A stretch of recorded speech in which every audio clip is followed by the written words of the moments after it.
More and more people travel on the Fat Controller's railway. More and more ships came to the harbours. Everyone had to work very hard indeed.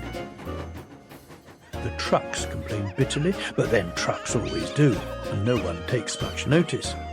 No one can say, grumbled Henry, that we're afraid of work, but we draw the line at goods trains, finished Gordon. Dirty trucks, dirty sidings, ugh, put in James. What are you boiler-aching about? Asked Doug. I remember on the Great Western, that tin pot railway. Tin pot indeed, let me tell you. Silence, ordered a well-known voice. Let me tell you that an engine for goods work will arrive from Scotland tomorrow. The news was received with acclamation. Did you say 2 engines, Inspector? Yes, sir.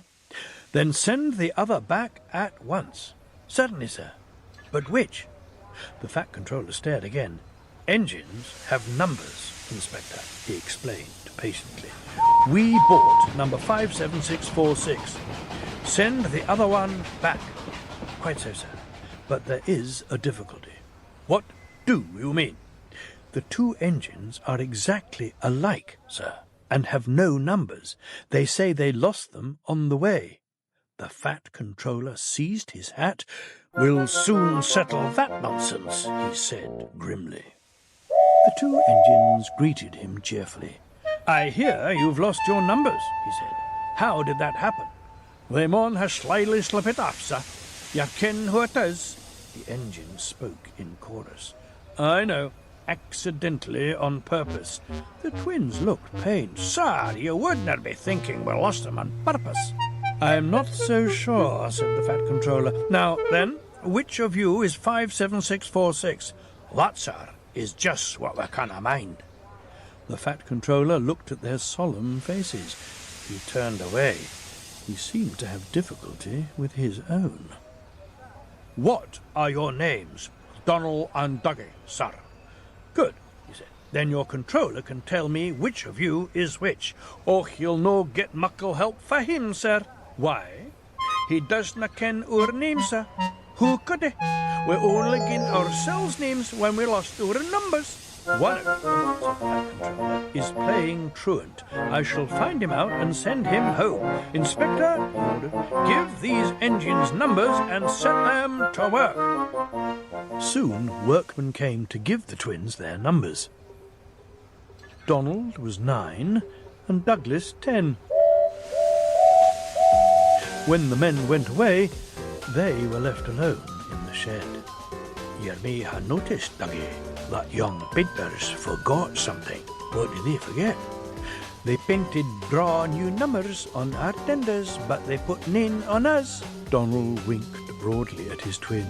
You mean, grinned Douglas, that we can just that, chuckled Donald. Who'd you wished? Here's the inspector. Now, 9 and 10, smiled the inspector.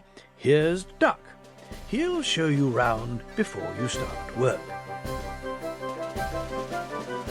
The twins enjoyed themselves and were soon friends with Duck. They didn't mind what they did. They tackled goods trains and coaches easily, for once the twins had shunted them, trucks knew better than to try any tricks. We like it fine here, said Donald. That's good, smiled Duck, but take my tip. Watch out for Gordon, Henry and James. They're sure to try some nonsense. Don't know fast yourself, chuckled Douglas. We'll soon settle them.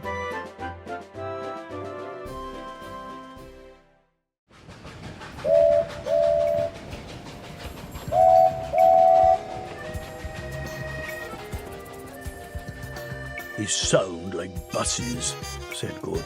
Or ships, sniggered Henry. Tugboat any, laughed Gordon. You wouldn't be making fun of us, would you know? Asked Donald. Gordon and Henry jumped.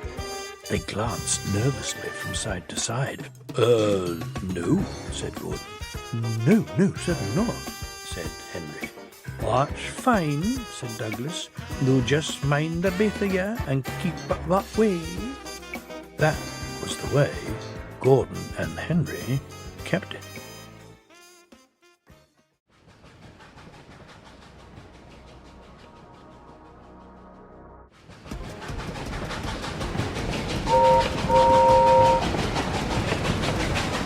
Every day, punctually at 3:30, Gordon steams in with the express. It's called the Wild Nor'Wester and is full of people from England, Wales and Scotland. There's also a special coach for passengers travelling to places on Thomas's branch line. Engines have to remember to shunt the special coach to the bay platform. It does not wait there long. Thomas, with Annie and Clarabel, comes hurrying from the junction to fetch it. Thomas is very proud of his special coach.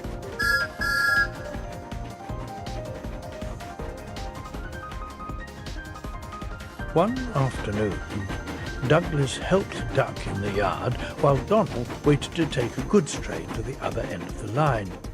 As Duck was busy arranging Donald's trucks, Douglas offered to take away Gordon's coaches.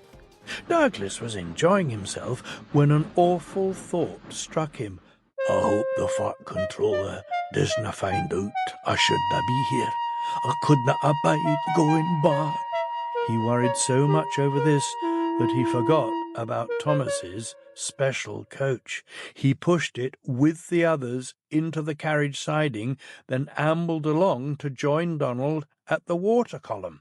Thomas scampered by, whistling cheerfully.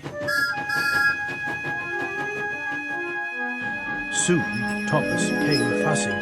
Where's my coach? Coach? Asked Donald. What coach? My special coach that Gordon brings for me. It's gone. I must find it. He bustled away. Oh, sakes, said Douglas. Among her stood the special coach with the others. Do you see that? Exclaimed Donald's driver. A mob of angry passengers erupted from the siding. They're complaining to the fat controller. He'll be coming here next. No, listen, said Douglas's driver.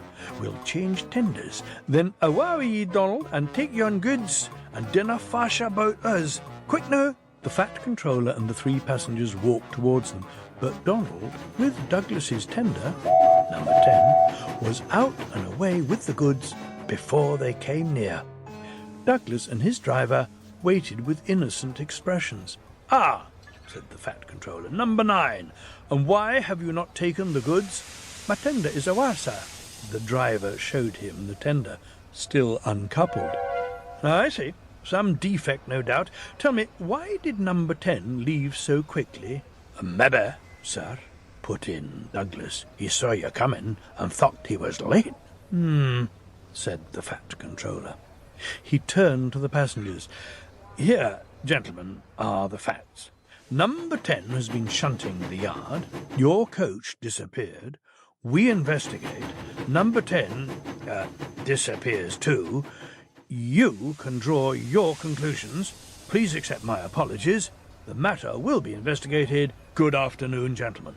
The fat controller watched them till they climbed the station ramp.